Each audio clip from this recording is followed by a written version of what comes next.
आज हम बात करेंगे एक ऐसे मुगल बादशाह के बारे में जिसने गद्दी तो संभाली पर गद्दी छोड़कर भाग भी गया, और उस बादशाह का नाम है शाह आलम द्वितीय। दोस्तों नमस्कार, आप देख रहे हैं एपिसोड ज्ञान का सफर। पिता आलमगीर द्वितीय की हत्या के बाद शाह आलम डर के मारे दिल्ली से भाग गया। उसने बिहार और बंगाल के इर्द गिर्द भटकते हुए अपने समर्थक बनाए और खुद को शाह आलमगीर के नाम से घोषित किया।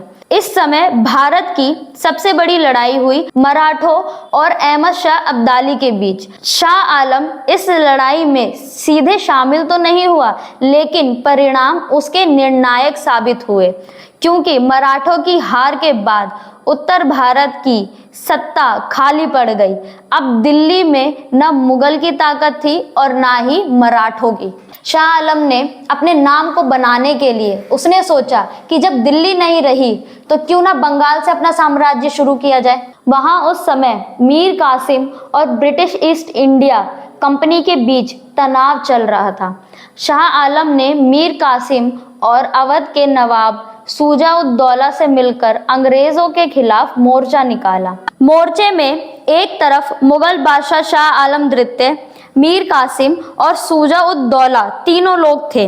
वहीं दूसरी तरफ ईस्ट इंडिया कंपनी थी और दोनों की जंग में ईस्ट इंडिया कंपनी ने बड़ी जीत हासिल की। ईस्ट इंडिया कंपनी के जीतने के बाद शाह आलम को कैद नहीं करा गया, बल्कि उसको मजबूर करा गया कि एक समझौते पर उसको हस्ताक्षर करना है। इस संधि में शाह आलम द्वितीय ने बंगाल, बिहार और उड़ीसा की दीवानी हक ईस्ट इंडिया कंपनी को सौंप दिया। बदले में ईस्ट इंडिया कंपनी ने यह वादा किया कि वो दिल्ली में शांति बनाए रखेगा और सालाना रकम देगा। इस समझौते के बाद पूरा मुगल साम्राज्य ईस्ट इंडिया कंपनी के अधीन हो गया। कुछ वर्ष बाद शाह आलम कंपनी की मदद से दिल्ली वापस लौटा, मगर वह कठपुतली बनकर रह गया। कंपनी के आदेश पर राज करता था, अपनी मर्जी से कुछ नहीं कर सकता था। मराठों ने 1770 के दशक में फिर से दिल्ली पर कब्जा किया और शाह आलम को अपने संरक्षण में लिया। बाद में 1803 में लॉर्ड लेक ने मराठों को हराकर दिल्ली पर कब्जा कर लिया। 1806 को शाह आलम द्वितीय की मृत्यु हो गई। उसकी आंखें अंधी हो चुकी थी और अंतिम समय में वह लाल किले में बंदी की तरह रहता था। शाह आलम द्वितीय का शासन मुगल इतिहास का सबसे निर्णायक मोड़ था।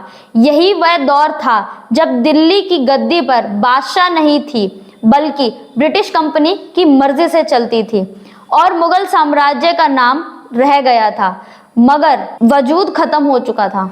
आज का टॉपिक हम यहीं खत्म करते हैं। दोस्तों आप देख रहे थे एपिसोड ज्ञान का सफर। ऐसे ही और वीडियो को देखने के लिए हमारे चैनल को सब्सक्राइब जरूर करें।